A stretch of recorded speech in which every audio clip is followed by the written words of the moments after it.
Hey folks, Zach Osterman here, IU Insider, Indianapolis Star with your Friday rundown for November 14th. Apologies, no Friday rundown last week.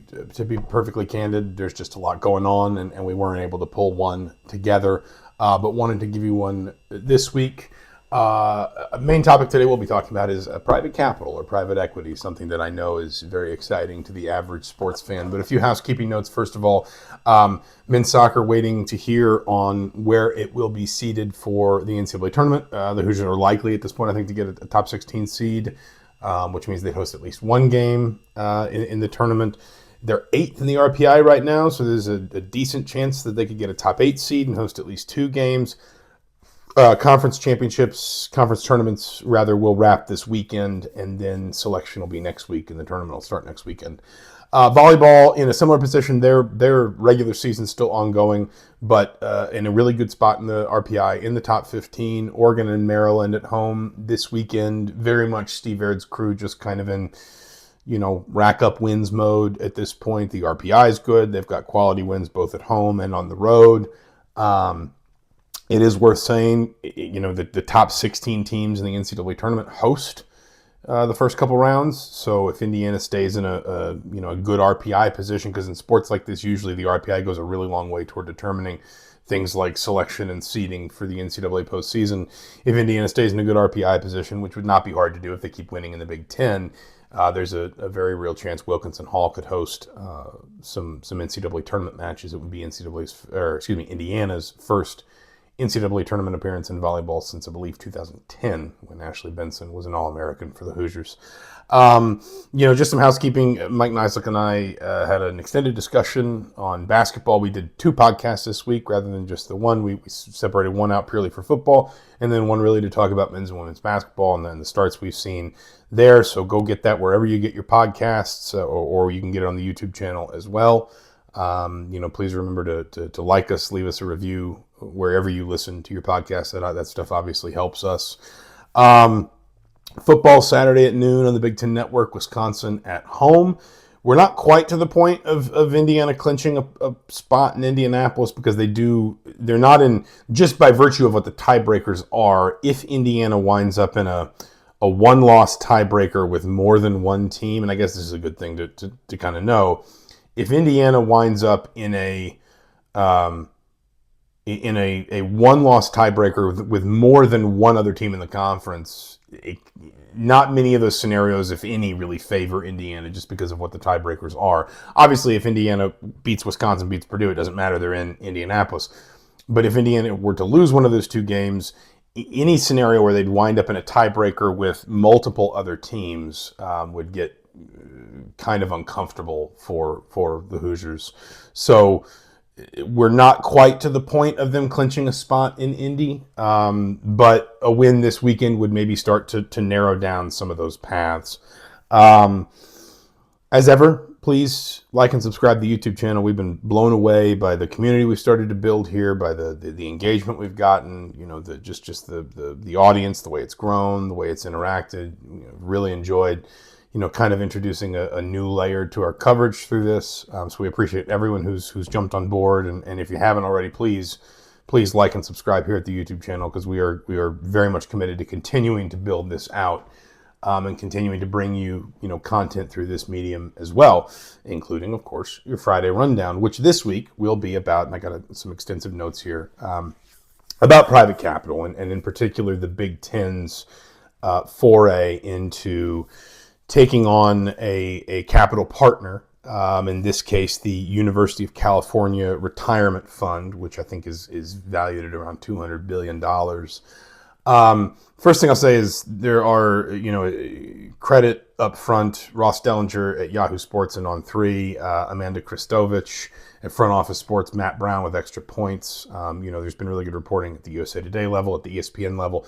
There are some people nationally who have done a really good job kind of fleshing out the details of this. And this isn't meant necessarily to sort of dig into any one element of this. I wrote, full disclosure, something at indystar.com/sports this week, suggesting that history tells us the precedent that this might set, the the potential impacts of this private capital deal don't seem like they would be very positive for the Big Ten. But this is much more of just kind of an FAQ, because I think a lot of people have seen this. It's come up, maybe you've spotted it, briefly in a in a tweet or a story, or someone's mentioned it to you at work or whatever. But just to try and give you, kind of a little bit more detailed background of what the Big Ten is kind of pushing out there around this deal. It is a $2.4 billion capital infusion from, as I said, the University of California Retirement Fund. In exchange, the UC, I think that the actual investment arm of that fund, I believe, is called UC Investments. UC Investments would essentially be buying a 10% stake in Big Ten Enterprises. Big Ten Enterprises is a media company that the Big Ten, under this plan, would form, that it would use to consolidate all Big Ten revenues, rights, sponsorships, commercial partnerships, chiefly among them, obviously, the Big Ten's media rights deal, which we know what it is right now with NBC, with Fox, with CBS, but just in perpetuity, Big Ten Enterprises would essentially become kind of a business arm clearinghouse for all this stuff. The idea being that if the Big Ten packaged its brands and sold them to commercial partners, to sponsors, that, sort of bundled together, those brands would have greater value, greater brand value than they would with schools negotiating those deals completely individually. And I don't think this would necessarily cut off the idea of like local partnership and local sponsorship. I think you'd probably still see Mother Bears ads or Buccetto's ads at IU basketball games, that kind of thing. But we're talking in the big picture stuff. The idea behind Big Ten Enterprises is that the Big Ten believes that bundled together, all of those brands will have greater strength in negotiating some of these big sponsorship agreements and these big commercial partnerships. And I mean, the Big Ten, if you just kind of game out the math on this, it's a $2.4 billion capital infusion for a 10% stake in Big Ten Enterprises. That means the Big Ten values Big Ten Enterprises at something approximating $24 billion. Obviously, the UC Investments would then see a 10% return, would get a 10% share of Big Ten Enterprises' annual return. They are required to stay in for 15 years. A lot of the messaging through kind of national reporting on this has really pushed the idea that UC Investments would have a sort of a place in Big Ten Enterprises, but would not have an outsized governing role. It's also pushed really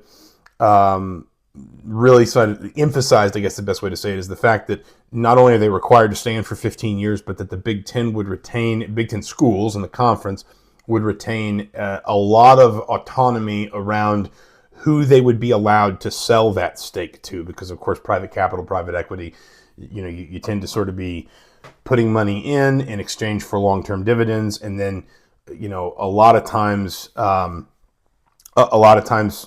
private equity partners will flip their position relatively quickly. This A would require UC Investments to stay in for at least 15 years, and B, at least according to the messaging that's coming out of the conference office, would give the Big Ten significant authority over who UC Investments would be allowed to sell that stake to as and when they wanted to.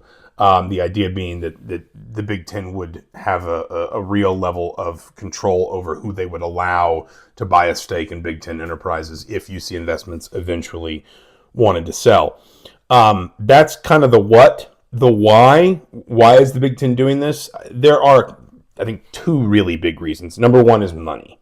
And anyone who is read about this, whether it's with us or elsewhere, anyone who's listened to us or anyone else talk about the financial realities of college athletics right now will know that these athletics departments are not in great shape. Even the ones that are making a lot of money, the disruptive force of the combined impact of revenue sharing and the sort of expectations around NIL fundraising and revenue generation for NIL funding, which still hasn't we haven't really found a cap for that. We haven't really found sort of like a ceiling for that.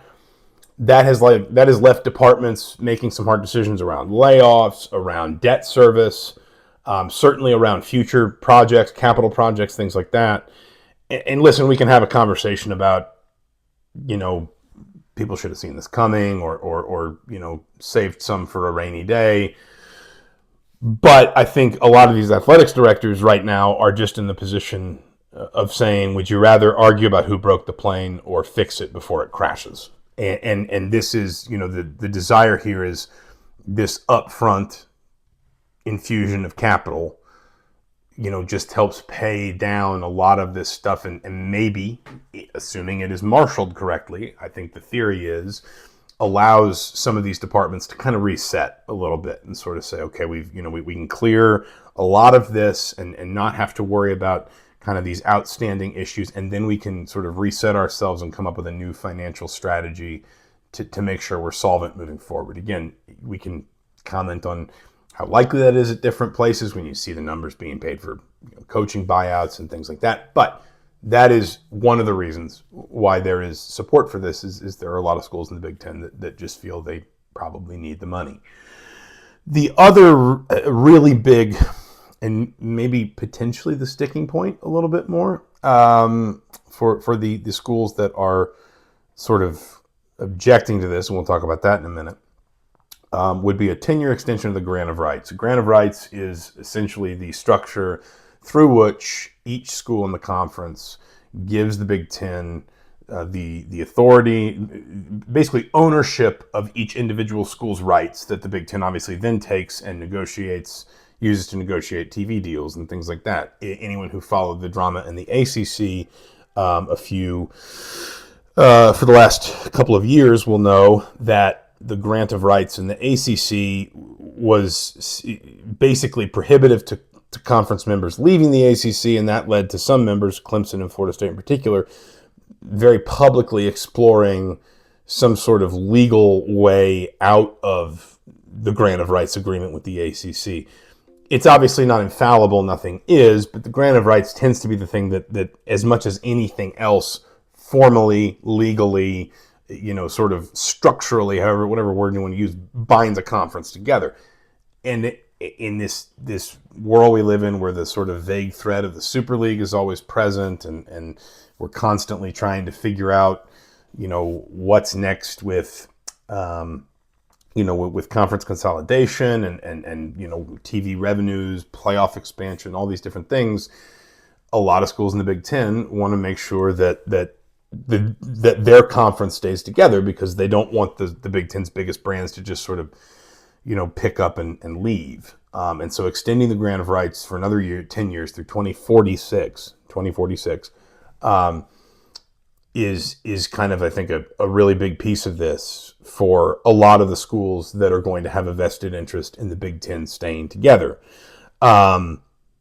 That's kind of the why, is primarily the money in the grant of rights. The how, as we talked about before, $2.4 billion capital infusion essentially up front. So essentially, for all intents and purposes, immediately. I don't think that, nobody's walking in the room with a suitcase full of cash, but you get the point.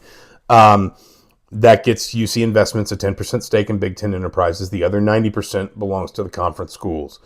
The Big Ten seems to be eager to sort of push as part of its messaging that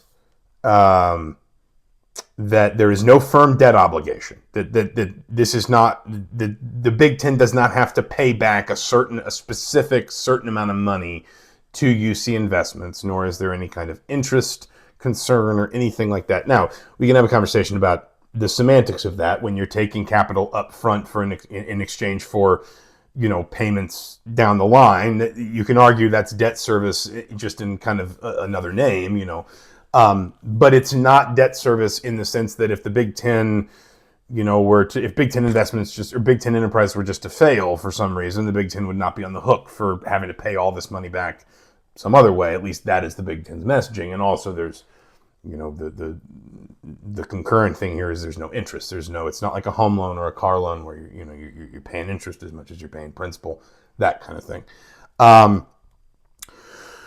Again, we can argue the semantics of that, but the Big Ten has messaged that. Big Ten enterprises would consolidate revenues, including television money, and then it would, and this is one of maybe the biggest concerns, I think, from a structural standpoint in the Big Ten, begin staggered payments. So presently and throughout basically all of its modern history, all of the revenue that the Big Ten has collected, primarily like TV revenue, bowl revenue, obviously more recently playoff revenue, it has mixed, it is thrown into kind of one big proverbial pot, and then it takes an equal share for itself to pay for its expenses and sends out an equal share to every fully fledged member. We know as schools have come into the conference, they've had to build up a little bit, right? You know, they've had to take less than full shares over a period of years as they sort of were absorbed in. But the point is every fully fledged member gets the same conference distribution, you know, with a few dollars and cents allowed difference annually. This would change that, starting with the private capital infusion. Ohio State, Penn State, and Michigan would get the most. Oregon and USC would be second. Everyone else would be on that third tier. There's been a lot of reporting on this, in particular from Ross Dellinger over at Yahoo Sports. I encourage everyone to go read, if you're more interested, what Ross has reported, because he's really kind of dug into these tiers and how they're structured. That will start with the private capital. And that is why, for example, it does seem like, at least publicly, Ohio State is interested in this, because Ohio State's going to benefit more than anybody else. Other than, you know, Michigan and Penn State. But that also will open the door to uneven future distributions, annual distributions, where those top three, Michigan, Penn State, and Ohio State, will get 5.5% annually of that of the other 90%. Basically, you have this huge pot of money that is all the money pooled through Big Ten enterprises. UC Investments will get 10% of that. The other 90% will be split up. The big three, Ohio State, Penn State, Michigan, will each get 5.5% of that wedge. Oregon and USC will get 5%. Everyone else will get 4.9%. There are also bonuses for like performance, brand performance, television performance, things like that. I haven't seen kind of too much detail on those. I think it's probably structured not dissimilar to what the ACC kind of agreed to get Clemson and Florida State to back down. But as with, you know, as so many of these things tend to work, the reality is that we're probably talking about the biggest schools getting most of that money most of the time, because it is going to be sort of structured in a way that tends to favor them. You know, whether it's TV ratings or it's you know, on-field performance or whatever. But that bonus structure does exist as well. The win of this, Ross Dellinger, and I think someone else also reported a vote could be held as recently as Friday, next Friday, not today, but a week from today. This is where the objectors come in. Michigan and USC in particular. Michigan has had a number of outspoken critics of this among its board of regents. One called it a payday loan. The other one used the ACC as an example of why taking this money would open a Pandora's box for the conference. USC's objections have been a little bit less public, but nevertheless present. The Big Ten has reportedly told those two schools it may be prepared to hold a vote without them, and that if they abstain or if they don't join in the vote, then they will not receive a share of this. I think there's a grace period of several weeks where they could, if they did not participate in the vote, they could potentially, you know, sort of come back around and sign on. But the point is, I mean, this is where it really starts to fracture both the staggered payments and the idea that suddenly the Big Ten is almost going to create, you know, classes or tiers within its own conference financially for the first time, not organically, but by the conference's own design. And then also the fact that, you know, a conference that has tended to want to do things historically at a real unanimous level or in a unanimous way is now prepared to just kind of leave critics or, you know, sort of, objectors behind. And that is, I think, probably the biggest concern if you are asking what this does for the long-term health of the conference. There are some other, you know, potential objectors at the university level. You know, in particular, it seems like there have been a lot of questions raised about the extent to which presidents and chancellors have brought their boards of trustees and their boards of regents and those sort of structures kind of up to speed adequately on this stuff. Because remember, when you are a trustee or a regent, you sort of have a fiduciary responsibility to the university. You are the entity that tends to be signing off on these kinds of decisions, and it seems like in some cases, at least, if not most, those entities have not really been brought in the loop. And there's been, I think, some complaint about that. It's also worth saying, and this has been widely reported for several months, other conferences have explored private equity and private capital. No one seems to be kind of on the verge of it like the Big Ten is now. That could mean the Big Ten is leading. That could also mean the Big Ten maybe is taking a risk that others just don't see as necessary or worthwhile. But the Big Ten, is kind of out on its own for the moment. And the idea of taking on private capital and a private partner. So that is a lot. And I'm going to kind of wind it down there because I don't want to just kind of flood everybody's brain and have you dizzy and spinning. But that is kind of at least without wanting to editorialize very much, the what, the why, the how, the when. The when, the most important one is, again, this money would come in, pretty quickly because it's an upfront capital infusion. That is kind of the what, why, how, and when of the Big Ten's proposed foray into private capital. Down in the comments, I'll leave the insider I wrote earlier in the week on this. I think there are going to be strong opinions kind of on both sides of this. There'll be people who tell you that it's forward thinking and that these schools need the money and that it's going to position the Big Ten to be even stronger and more stronger, steadier, more stable going forward. There are, I think it's fair to say, some very vocal critics of this as well. But it does seem like, with each passing day, it is more and more likely to happen. So just to give you guys a little bit of kind of a 20-minute explainer, 15-20-minute explainer of what's going on here exactly, what is being proposed, and what it means potentially for Indiana and other Big Ten schools. So this has been the Friday Rundown for November 14th, 2025. Went a little longer today. Hope nobody minds. Hope this explains some things for you. But for now, for the Indianapolis Star, I'm Zach Osterman. We'll talk to you soon.